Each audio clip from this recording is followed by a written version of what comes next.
I'm with a very good friend of mine, an old friend of mine called Phil, and Phil and I are going to go for a drive, and Phil's got a bit of an interesting story to tell us.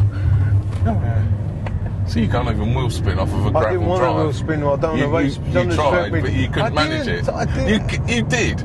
There's no way that you just did not try and wheel spin off of there. I didn't try and wheel and you couldn't manage it? I didn't try. I tried not to wheel spin. Rubbish. Seriously. I don't see the point in shredding my rubber. You're turning more feminine every time I meet you. What's the matter with you? How comfortable are you in the back there, Dave? Right, yeah, okay. Yeah, right, actually. I wouldn't want to do a really long journey, but it's comfortable. Sorry, are you showing a caring side again? Oh, I was being sarcastic. Well, are you sure? Yeah, I was actually. I think you're. Seriously. No, I think now I've got you and I've caught you showing a definite caring side. Do you want me to go down the M6 that way? Yes. Change the subject, quick, Carl.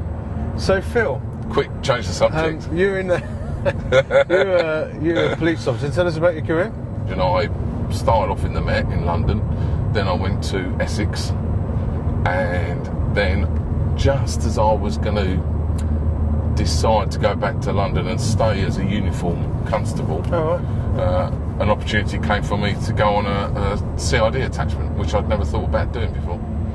So it's sort of started really from there, something I hadn't planned. What do you have to be trained in? Obviously, you got to blend in. You got to use all the camera technology as well. Yeah, camera work. Driving. Yes, definitely driving. So over the course of my time within that type of work, driving has become more and more expertise. So in the end, we've all had to become advanced drivers. Yeah, I don't think that's my fault. Or cutting people up on a roundabout. I don't think that's me. I was indicating. Because we might have been in the wrong lane. Yeah, but I didn't know where I was going. I cannot drive and speak, but you'll be fine. Okay. Anyway... Well, if you could just get your arm off of the window and put your hand back on the steering wheel, that would be really handy. Mondeo man. So, Mondeo man. Tell me about... There was one particular incident that happened, which was interesting. Yeah, and it was on this road, wasn't it? Yeah, so we turned out early hours of the morning, very dark. It was raining, so it wasn't very nice. And I've got the pleasure of driving what I consider to be the queen of the fleet, my lovely Vauxhall Cavalier. I've come up the M1, I've turned onto the M6. Which is what we're on now? We're on now, so I don't know exactly at which point, but this is the type of environment. Here we are on the M6, we're going along. So imagine this car, dark, no street lighting, it's raining, visibility is poor. Some guy in front of us in his car has lost control in those conditions, has spun and hit the central reservation. He's panicked for some reason and has decided to run away. As he's run off, his car has rolled back into the carriageway. Okay, so imagine this is side on, and he's rolling back in. As his car has rolled back along the carriageway, what they think has happened is the engine block of his car has now dropped in the fast lane. Gosh. His car has rolled back and stopped in the inside lane and the centre lane side on. So we're not sure how fast I was going, but sufficient speed to hit this engine block, go up into the air. So I'm now like fishtailing, I think they call it.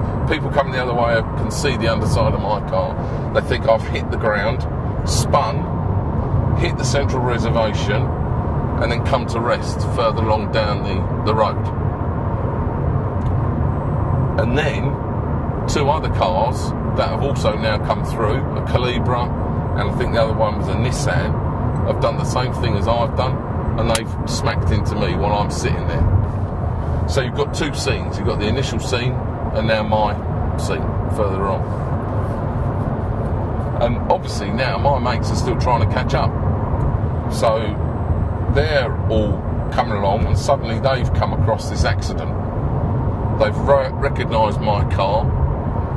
So one of them has got out of their car. His account is that as he's walking, he's preparing himself for the worst. He's looking at a serious situation. Yeah, could be dead. Yeah. He's thinking to himself, I'm now going to approach a mate of mine who I'm going to find is in this car and is dead. And as he's approached the car, he's seen that the car is completely smashed up. The airbag's gone off. The front of the car is shunted, so much so the engine block has come back and the steering wheel has come into the driver's compartment. So much so that you've got the steering wheel, then the airbag, and the airbag is resting on the headrest. Wow. So there's nothing in between the headrest, the airbag, and the steering wheel. So there is nowhere for anybody to be. And he's looked in, and his account is that he's utterly and completely amazed that he couldn't see me sitting in the driver's seat. I'm a big fella, I don't know if you noticed that. Quite a big chap. So he's stunned by this, and he's looked round, and he's found me sitting on the side of the road. So I'm across the motorway, and I'm sitting on the side of the road. And he says, in a confused state, slightly dazed, he's come over to me. And at that point, when he's come up and said something like, "Are you all right, mate?" it's at that point I've collapsed. So when that's happened, he's grabbed hold of me, I've collapsed. Lorry driver stopped. They put me in the cab of the lorry driver to keep me safe and warm, but I'm, for all intents and purposes, unconscious. Get taken to hospital. I think, and again, I would need to confirm this, I think Nuneaton nearby? Yeah. Nuneaton Hospital, where I'm now in casualty.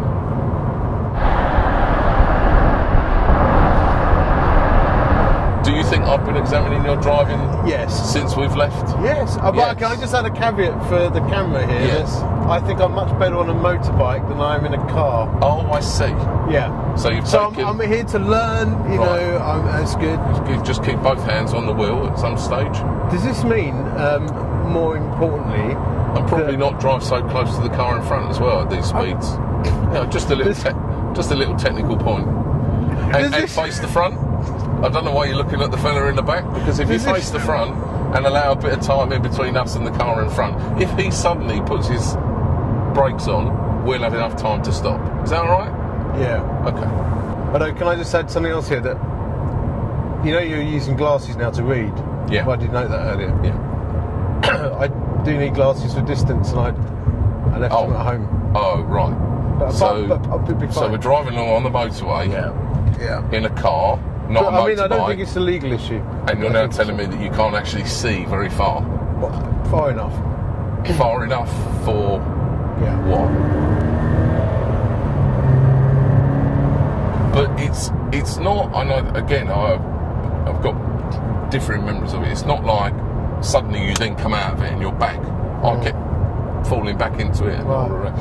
Apparently, I became very, very repetitive in asking, well, what happened? Where am I? What's going on? They'd give me an answer, and then I'd ask the same questions a few minutes later. I don't fully understand how that happens. I'm not a medical person, as you probably know. But my mates were around the bed, causing a bit of disturbance, as you can imagine. But one of the things that was annoying them is that I kept asking them, where's my boot? Where's my boot? I'm lying in this hospital bed and I'm looking down and I've only got one boot on. And I've brought my boot, my boot to show you. There's my boot. Yeah. Alright, these were the boots I was wearing. That was a missing boot. These are my boots, and this was the missing boot. Okay. And I kept saying to my mates, where's my boot? Where's my boot? I've only got my one boot. And as you can see, it's not a Dr. Martin, but it's similar to a Dr. Martin. Yeah. I always used to wear them fully done up to the top. Laced up to the ankle. Laced up to the top. So pretty much looking a bit dishevelled now. I must look after it a bit better. It's part of my story. So these two blokes get really fed up with me talking about the boot. So they've gone back to find it, and they've had to search the car for the boot. They can't find it anywhere. Bearing in mind, my car is crumpled at this point. Yeah.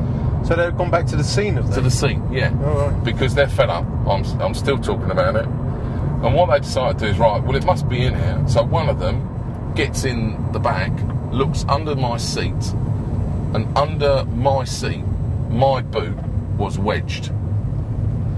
And they tried for ages to get the boot out. Eventually they did. They pulled the boot out, and to their amazement, it was still, as I showed you, Done right up to the ankle. done right up to my ankle. Done up tight, because that's the way I liked them. So I've got no major blood loss. Yes, I've been unconscious. I've got amnesia, and since that time, I know I've got a problem in my hip and my shoulder. I had for years glass under my skin, which over a period of time, it eventually came out. I got rid of it. So you can imagine, it's a real mashed up mess, but no broken bones, no major blood loss, and that was, well, that's a strange, incredible in itself. So I'm in my hospital bed. My wife's come, and what I'm not aware of is all my copper mates are all standing around. Bearing in mind that none of these have got what we would say is a faith. None of them are Christians.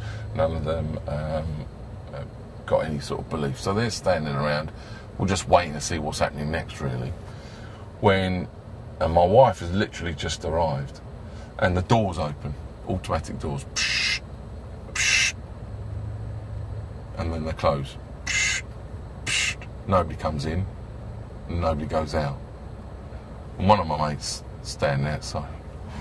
Flipping heck. What was that all about? And as quick as anything, he says, "Oh, that's a visitor for Phil." I think at that point, that was my spiritual guardian leaving me at that point. You may call it an angel, you may call it whatever you want, but whatever was looking after me from the moment of impact to the moment my wife was back with me, my spiritual guardian has then decided to leave and has given a physical representation to all those that are watching that they are leaving. Yeah, mate, you're supposed to use your indicator to tell us, oh, you're now going to use it. You're going to go round again? Yeah, keep going. It was nice of him to use those. You know, those things that flash? They're really quite helpful. That's one of my pet hates, that is. People not indicating on roundabouts. I don't mind. Yeah. Particularly if you've got a car on your inside that you're about to cut up. Yeah. It's always nice to give them a quick little left-hand indicator. I was actually indicating when I didn't cut that car up. When he hooted you? Yeah, unreasonably I felt. Oh, okay. It was a BMW. It might have been an Audi. I think it was a BMW. What, probably just sticking to his lane? I'm going down there. I'm going down... Which way am I going, Left. Probably just... That's why I'm in the wrong lane. So I'm just going to indicate to let them know that I'm in the wrong lane, and they accelerate really, really hard. So anyway, and then if there was anybody in the inside, we've overtaken them. We've got a couple of mysteries here. A, how did your foot get out of your boot? Yeah.